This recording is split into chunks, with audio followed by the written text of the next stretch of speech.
जातियां आज के किसी इंसान ने नहीं बनाई है, आज से हजारों साल पहले से जाति है।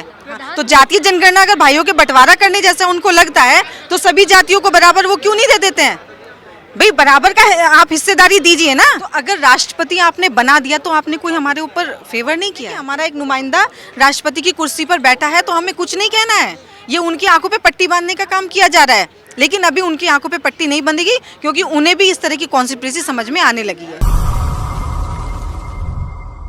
नमस्कार, मैं ब्यूटी गिरी और अब भी हम मौजूद हैं दिल्ली के जंतर मंतर पर और एक बार फिर से वही लाइन, जाति है कि जाति नहीं। और यहाँ पर देख लीजिए, ये पढ़ लीजिए, जाति आधारित हिंसा बंद करो। आगे देखिए, जातिगत हिंसा के खिलाफ जन आक्रोश, दलित ट्राइबल बहुजन मूवमेंट अगेंस्ट कास्ट वायलेंस। ये तमाम जो है वो बातें लिखी गई हैं जो जातिगत आधारित जो हिंसा होती हैं उनके खिलाफ जो है विरोध करने के लिए। ये बता दें कि केरला से चलकर आए हैं यहाँ पर और वहाँ पर पुलिस अधिकारियों के साथ जो है जातिगत शोषण किया जा रहा है, उसके लिए दिल्ली के जंतर मंतर पर आकर अपना विरोध जता रहे हैं और न्याय की मांग कर रहे हैं। जस्टिस फॉर विनायक वहाँ पर लिखा जा रहा है और ये जो पट्टी दिखा दे उस वहाँ से लेकर इस छोर तक जो है ये सफ़ेद पट्टी है और यहाँ पर हिंदी, इंग्लिश, मलयालम में जो है ये लिखे जा रहे हैं। यहाँ पर लोगों से बात करेंगे। मैम बताइए किस तरीके से क्या कुछ हुआ है और ये जो विरोध प्रदर्शन किया जा रहा है क्या हुआ है, वो घटनाएं बता दीजिए। जाति से संबंधित घटनाएं हमारे देश में गाहे बगाहे होती रहती हैं, लेकिन एक टाइम आता है जब वो एक सिर से ऊपर निकल जाता है और हमें हेड ऑन लेना होता है। But again I am telling you कि this is a peaceful protest and we are in a very humble condition and we want to give the message to the entire country about casteism and the people who are casteist। वहाँ पे लिखा है justice for Vinayak. कौन है विनायक, क्या हुआ है उनके साथ? Vinayak is a actor, he is a Bollywood actor and he is from Kerala। Kerala से आते हैं वो और आप समझ सकते हैं कि अगर बॉलीवुड में कोई है, कॉलीवुड में है कोई एक्टर तो उसके क्या स्टेटस, स्टेट अवार्ड भी फॉर केरला के वो बता रहे हैं best award, best actor award winner है वो। Is Vinayak but he belong to a scheduled caste category. तो उनके साथ अगर कोई घटना हो जाती है उनके साथ तो वो उसके लिए एफआईआर लिखाने जाते हैं। अगर एफआईआर लिखाने जा रहे हैं वहाँ पर तो सिंपल सा एक हमारा संवैधानिक अधिकार है कि हम अगर कोई कंप्लेन पुलिस में लिखाने जा रहे हैं तो पुलिस का ये धर्म होता है कि उस कंप्लेन की गंभीरता को देखते हुए एफआईआर लॉन्च की जाए।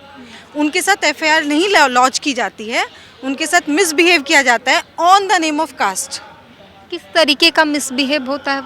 उनको कास्टिस्ट बोलते हैं कि आप इस कास्ट के हैं और दे विल नॉट से स्ट्रेटली कि आप इस कास्ट को बिलोंग करते तो हम कास्ट की वजह से आपके साथ करेंगे, बट वी कैन अंडरस्टैंड कि हिडन वे में हमें किस तरह से मॉरल डाउन किया जाता है, हमारे साथ किस तरह से मिसबिहेव करने की तैयारी रहती है। अगर आप शुरू हो गए तो दूसरा भी उस चीज़ के फेवर में शुरू हो जाता है।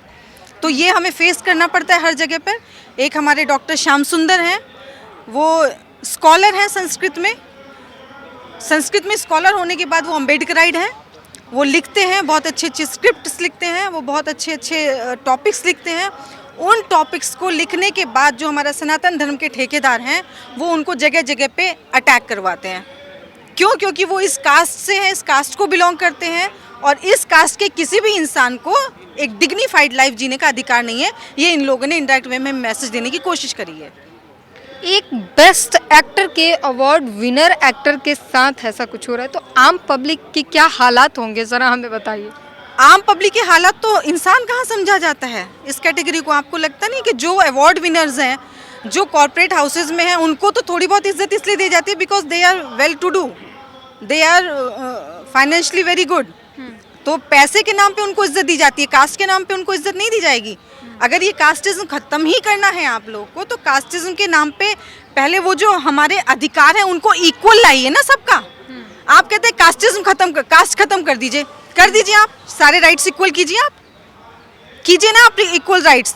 आप आज जो रिजर्वेशन है हमारा वो किस कैटेगरी में आ गया? 50% रिजर्वेशन जो है 15% लोगों के लिए है और जो 50% रिजर्वेशन है वो 85% लोगों के लिए है। तो this is inequality in our country. उसे भी खत्म करने की मांग की जाती है, आरक्षण खत्म कर दीजिए। कर दिया गया। ये खत्म करने की मांग केवल आपको पोस्टर्स पे नहीं दिखाई दे रही है, डिक्लेरेशन नहीं हुआ है, बट अगर आप सिस्टम में जाके देखेंगे तो कास्टिज्म खत्म, कास्ट के बेस्ड रिजर्वेशन खत्म कर दिया गया है, स्कॉलरशिप्स बंद कर दिए हैं, स्कॉलरशिप नहीं दे रहे हैं आप बच्चों को। जो बच्चे पढ़ने जाते हैं उनको अपने जेब से पे करना पड़ता है, पे करने के बाद उनको स्कॉलरशिप के रूप में नहीं मिला। ये तो रिजर्वेशन ही तो जो खत्म कर दिया गया, प्रमोशंस में खत्म कर दिया गया है। लेटरल एंट्रीज लाके आपने यूपीएससी में वो सारी की सारी जो आईएएस की पोजीशंस थी वो खत्म कर दी गई है यूपीएससी में जो होती थी, क्योंकि लेस होके आएंगी ना सीट्स। जब आप लेटरल एंट्री दे देंगे तो सीट तो ऑटोमेटिकली लेस हो गई, और जब वो लेस हो गई तो उसमें हमारा रिप्रेजेंटेशन भी कम हो गया।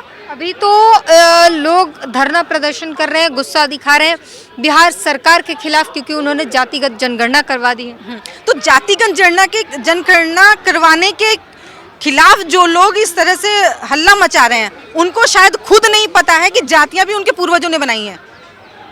जातियां आज के किसी इंसान ने नहीं बनाई है, आज से हजारों साल पहले से जाति है। प्रधानमंत्री कहते हैं कि ये भाइयों का बंटवारा करने जैसा है जातीय जनगणना। हाँ, तो जातीय जनगणना अगर भाइयों के बंटवारा करने जैसा उनको लगता है तो सभी जातियों को बराबर वो क्यों नहीं दे देते हैं? भाई बराबर का आप हिस्सेदारी दीजिए ना।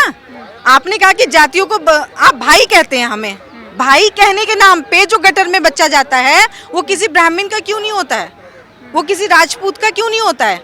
ठीक है ना, भाई तो है ना वो आपका, तो उसको भी तो घुसाइए गटर में। भाई अगर आपने बोल दिया कि भाइयों के बीच में आप बंटवारा कर रहे हैं तो आप प्रोफेशन है, जो ऑक्यूपेशन है, उसको भी तो इक्वल कीजिए ना। बिठाइए मंदिरों में आप जो हमारे शेड्यूल्ड कास्ट है, शेड्यूल्ड ट्राइब्स है, बिठाइए ना, उन्हें दीजिए, उन्हें वो ऑक्यूपेशन। वहाँ पे क्यों आप रेस्ट्रिक्शन लगा देते हैं? वहाँ पर आप रेस्ट्रिक्शन लगा रहे हैं, और ऊपर से हमारे जो इंस्टीट्यूशनल मर्डर्स हो रहे हैं, इंस्टीट्यूशनल जो हमारी वायलेंस हो रही है, उससे साफ पता चलता है कि अगर हम पढ़ लिख के उस पोजीशन पे पहुंच जाते हैं तो इन लोगों को बर्दाश्त नहीं होता है। वो लोग जो है प्रधानमंत्री या जो भी है वो दलित और शेड्यूल ट्राइब के लोगों को राष्ट्रपति बना रहे हैं। मंदिर जाकर क्या करेंगे, मंदिर में घंटा बजाकर क्या करेंगे, राष्ट्रपति तक बना रहे हैं। रामनाथ कोविंद, द्रौपदी मुर्मू। तो अगर राष्ट्रपति आपने बना दिया तो आपने कोई हमारे ऊपर फेवर नहीं किया है। We have that right to get position in constitutionally in any kind of position। तो हमारे पास वो अधिकार है। इन्होंने कोई एहसान नहीं किया कि हमें वो दे दिया गया है। नहीं दे रहे हैं तो वो जरूर हमारे लिए एक डिस्क्रिमिनेटरी फैक्टर हो जाता है, लेकिन अगर दे दिया तो वो हमारे लिए फेवर नहीं है, वो तो इन्हें देना चाहिए। और एहसान नहीं कर रहे हैं कोई कि किसी को आपने राष्ट्रपति बना दिया। राष्ट्रपति बनाने के बाद आपने कंट्रोल तो अपने हाथ में रख रखा है। आप राष्ट्रपति बना दिया आपने हमारी आदिवासी महिला को, ठीक है ना, लेकिन उसके बाद आप उन्हें इनॉग्रेशन में नहीं बुला रहे।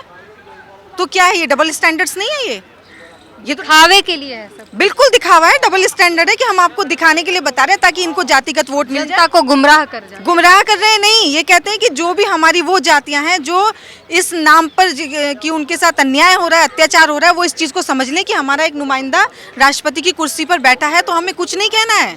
ये उनकी आंखों पे पट्टी बांधने का काम किया जा रहा है, लेकिन अभी उनकी आंखों पे पट्टी नहीं बंधेगी क्योंकि उन्हें भी इस तरह की कॉन्स्पिरेसी समझ में आने लगी है। तो ये है देश के हालात, जहां पर बेस्ट एक्टर के अवार्ड विनिंग जो है एक्टर, उनको जो है जाति के नाम पर उनके साथ वायलेंस किया जाता है, एफआईआर तक दर्ज नहीं किया जाता है, और न्याय मांगने के लिए केरला से चलकर दिल्ली के जंतर मंतर पर लोगों को आना पड़ता है और एक शांतिपूर्ण प्रदर्शन करना पड़ता है उनकी न्याय की मांग के लिए। ये देखिए जो है जन आक्रोश, और तमाम जो है हिंदी, इंग्लिश और मलयालम में लिखकर जो है अपनी बातों को कही जा रही है एक सफ़ेद पट्टा पर।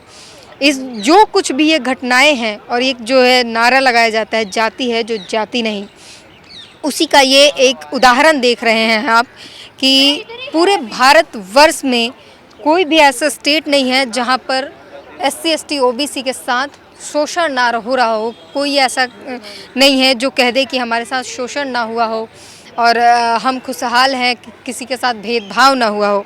इस पूरे प्रकरण पर अपनी प्रतिक्रिया ज़रूर दीजिए।